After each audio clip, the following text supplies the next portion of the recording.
ఈ రోజు మా ఇంట్లో బ్రేక్ఫాస్ట్ కోసం నేనైతే ఇడ్లీ వేసాను.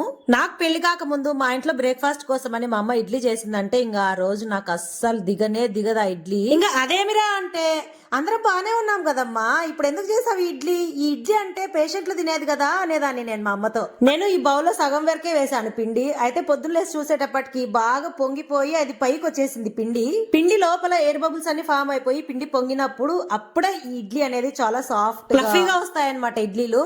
ఒకప్పుడు ఇడ్లీ అంటే భయంకరంగా చిరాకు పడేదాన్ని, అలాంటిది ఇప్పుడు ఇడ్లీ అంటే నాకు ఎంత ఇష్టమో అసలు మాటల్లో చెప్పలేను నేను. ఏంటో వయసుతో పాటు అభిరుచుల్లో కూడా మార్పు వస్తూ ఉంటుంది. ఈ ఇడ్లీలోకి పల్లి చట్నీ వేసుకొని ముంచుకొని తింటే చాలా టేస్టీగా ఉంటుంది. నేనైతే అసలు ఇడ్లీని ఇష్టపడేది కేవలం చట్నీ కోసమే. చట్నీ బాగా ఎక్కువగా వేసుకొని అటు ఇటు దొల్లిచ్చి ఇడ్లీని తింటూ ఉంటాను. ఈ ఇడ్లీ చేసినానంటే మా ఇంట్లో మా వాడు భయంకరంగా ఏడుస్తాడు. ఒక్క ఇడ్లీ కూడా ముట్టాడు అసలు.